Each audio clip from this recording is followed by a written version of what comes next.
talk about the overall, if we want to incorporate like politics and we want to incorporate like what you do off the court, Yeah. like I will give LeBron that credit for like It's amazing what he does. because I think that the one thing that was the turning point for me is you created this school.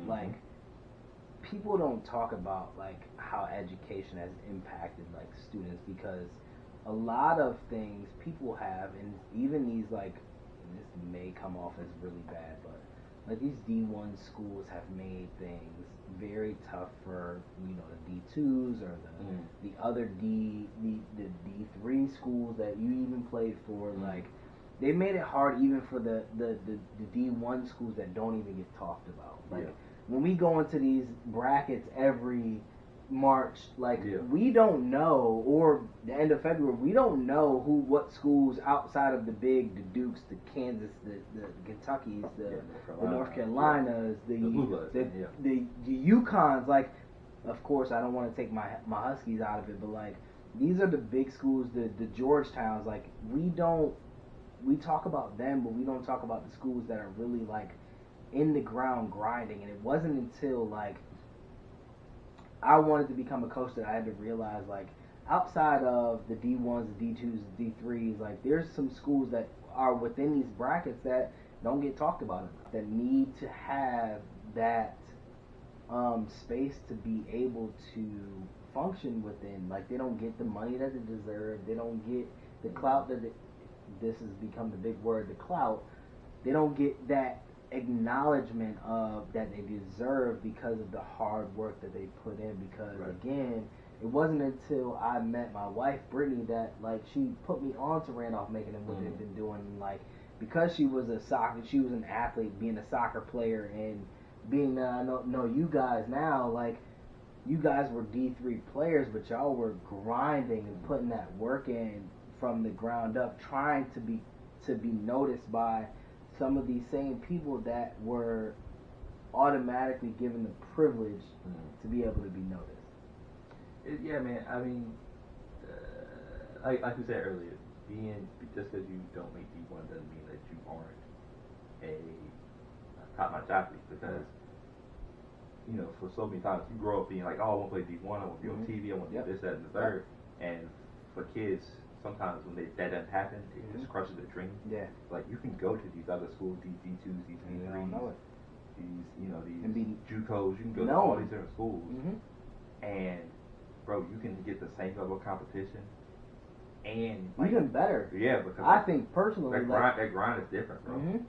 Because again, like, and this goes back to me acknowledging like what I also do, like outside of like my accounting work that I did with the government or whatever. I also coach. Like my passion has always been since high school it's funny because two of my teammates were like, yo, they would always call me Coach Curt. Like that, and for some reason that stuck with me.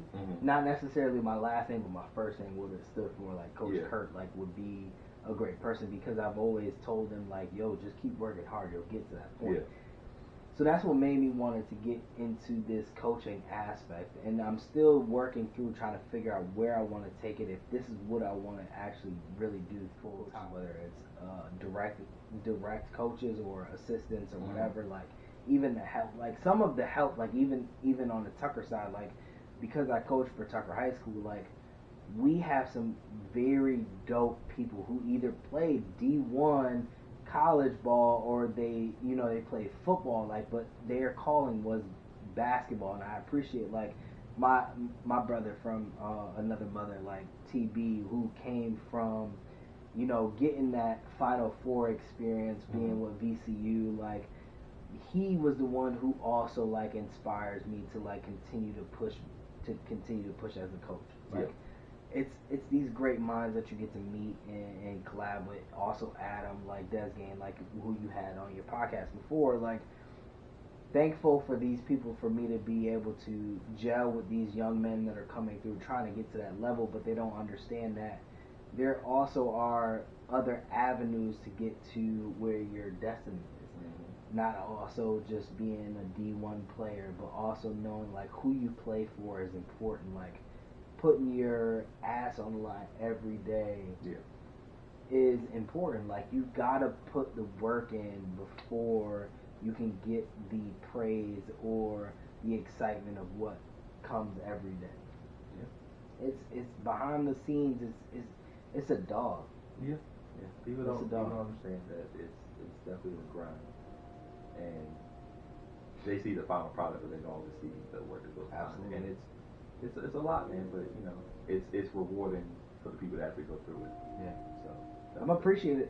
I'm also appreciative for the times that we've been in. Like, these kids like have a great opportunity, and I continue to remind like my sister and people that I know, like, yo, y'all have Instagram, y'all have Twitter, y'all have YouTube. Like, you can put all of that stuff out there to what you do to market yourself to where before you graduate, you have so much opportunity out there that people don't even realize, because this is what they're looking at.